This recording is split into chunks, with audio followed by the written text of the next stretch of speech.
Hey, what's up for your co-fam? We working, baby. Stairmaster, 18 minutes, 35 seconds, 1,200 steps. We getting it. I want to give you guys some insight into my read, Battlefield of the Mind by Joyce Myers.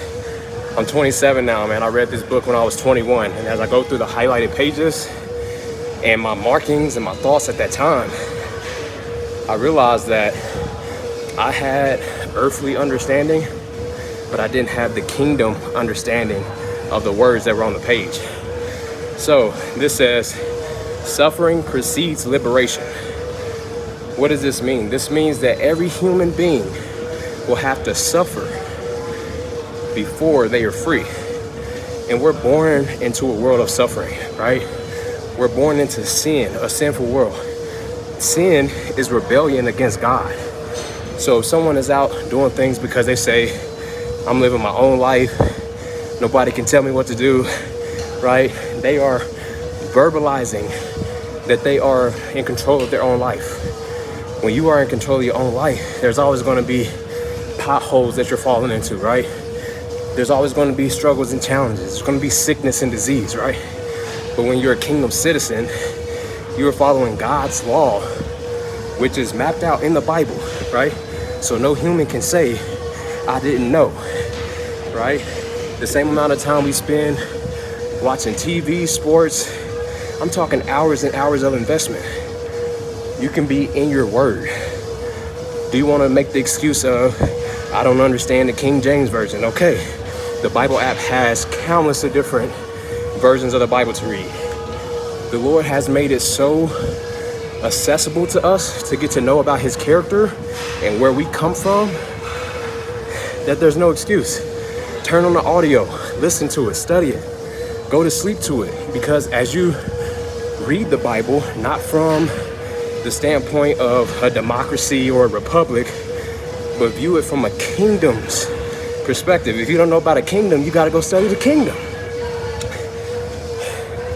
God is our manufacturer, right? And we have a manufacturer's guarantee.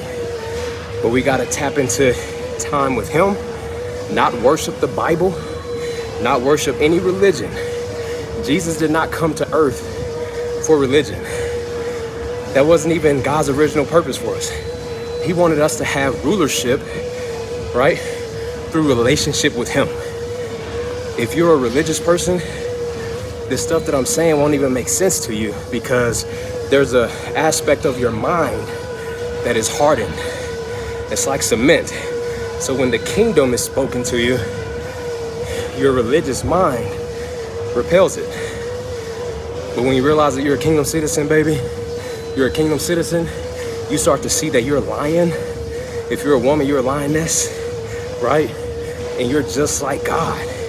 He created us in his image, right? God isn't weak. God isn't a sheep, right?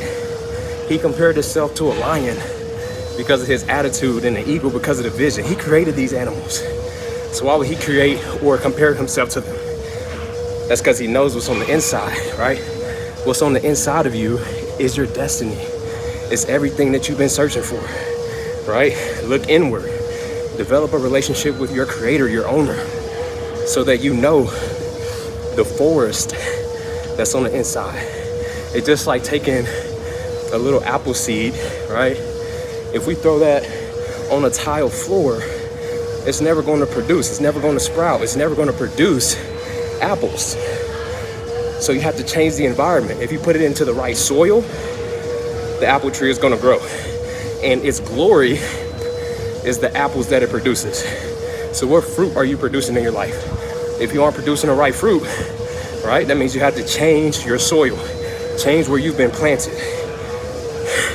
And only the Holy Spirit can help you do that, baby.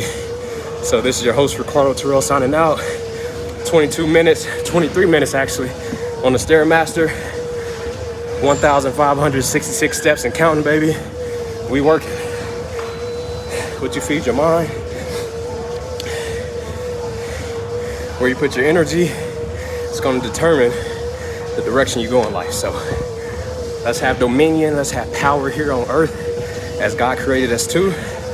And let no human being, because of their opinions, steer you in the wrong direction. if they aren't talking about Jesus, who is the only mediator between us and God the Father, the Creator, don't listen to them, baby. It's the blind leading the blind. But if you want to join the truth, come to this side, baby, because this is where things are truly fruitful, and we'll live forever. See you on the flip.